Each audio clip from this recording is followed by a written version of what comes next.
বল। এই আমি বাপের বাড়ি চলে যাচ্ছি। এই, আমি মাছ খাবো, টাকা দিয়ে যাও।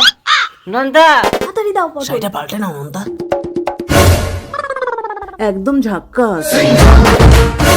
এই পুলিশ আসছে, চলে এসো। আরে, দাদা আমি লোকের বউ নিয়ে পালিয়ে এসেছি, পুলিশ আমাকে তাড়া করছে, রাতটুকু আপনার বাড়িতে একটু থাকতে দেবেন? একদম না, যাও এখান থেকে। হে কি, যাও তোমরা আমার সবার ঘরে ঢুকে দরজা বন্ধ করে রাত কাটাও। सबर करो। এই তোর ঘরে একটা ছেলে একটা বউকে নিয়ে পালিয়ে এসছে। না না স্যার, এখানে কেউ কারো বউকে নিয়ে আসেনি, আপনি জানেন। আসেনি তো? ঠিক আছে। বউ আমার মদ ছাড়াবে। ও দাদা সকাল হয়ে গেছে, উঠুন, আমার বউটা থাকলো, আমি একটু বাজারের দিকে যাচ্ছি। সকাল হয়ে গেছে, আমার মদের বোতল। ছাড়ো, আমাকে ছেড়ে দাও। কি রে, তুই যে বলি তোর বাড়ি ছিল না? স্যার ও কখন এসে ঢুকেছে আমি জানি না, ওকে নিয়ে যান। এই চল। ভালোই হলো, মালটাকে পুলিশ ধরে নিয়ে যাচ্ছে আর আবার বউ বাপের বাড়ি চলে গেছে। এই সুযোগে আমি ওই বউটাকে যাই, পেছন থেকে গিয়ে জড়িয়ে ধরি।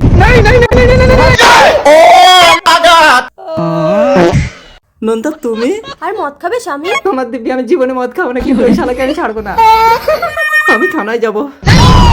আমরা সবাই তোর বউ তো মদ ছাড়ানোর জন্য আমাদেরকে দিয়ে এই প্ল্যানটা করেছে।